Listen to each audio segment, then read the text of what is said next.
বগুড়ার বিভিন্ন বাজারে সবজির দাম কমে আসায় স্বস্তি ফিরেছে ক্রেতাদের মধ্যে। অনুকূল আবহাওয়া আর ভালো ফলনের কারণে চলতি মৌসুমে সবজির উৎপাদন বেড়েছে। পাশাপাশি আগাম জাতের সবজি বাজারে ওঠায় সরবরাহ হয়েছে কয়েকগুণ বেশি।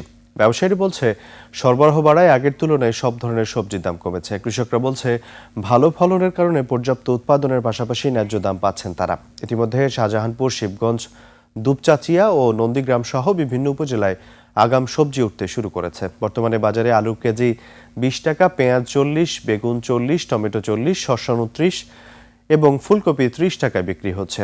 বাজার সংশ্লিষ্টদের আশা, সরবরাহ স্বাভাবিক থাকলে সামনে আরও কিছুদিন সবজির দাম সহনীয় থাকবে। বাজার দরের আরও খবর জানাতে সরাসরি যুক্ত হচ্ছেন বগুড়া প্রতিনিধি আবুল কালাম আজাদ। আজাদ, নিশ্চয়ই শুনতে পাচ্ছেন। আজাদ, বাজারে সরবরাহ কেমন দেখছেন? যদিও আমরা আগের আরেকটি রিপোর্টে দেখছিলাম যে সরবরাহ বেশ ভালো রয়েছে এবং আগাম সবজি আসলে বাজারে দেখা দিয়েছে। এই ব্যাপারে আসলে ক্রেতা এবং বিক্রেতাদের প্রতিক্রিয়া কেমন দেখছেন, জানাবেন আমাদের।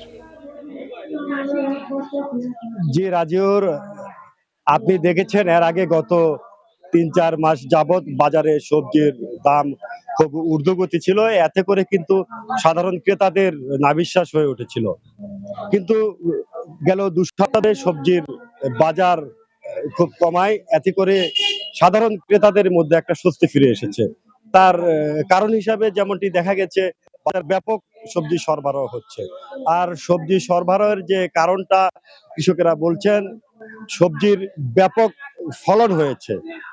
আবহাওয়া অনুকূলে থাকায় সবজির ব্যাপক ফলন হয়, কম দামে বাজারে বিক্রি হলেও কিন্তু আপনার সবজির দাম কম হলেও কিন্তু কৃষকেরা খুশি, কারণ তাদের ফলনটা বেশি হয়েছে। এদিকে বাজার মনিটরিং এ চলছে জোরদমে। আমি এই মুহূর্তে আছি বগুড়ার প্রত্যন্ত অঞ্চল ডুমনপুকুর হাটে।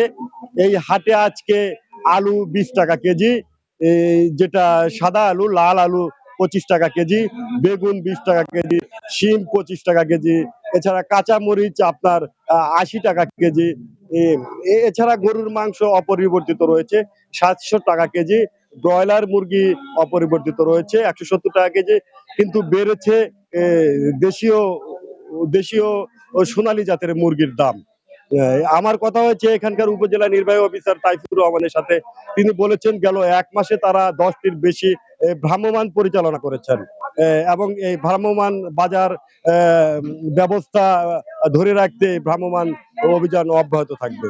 এ ছিল বগুড়া থেকে বাজার পরিস্থিতির সর্বশেষ খবর। ধন্যবাদ আজাদ আপনাকে।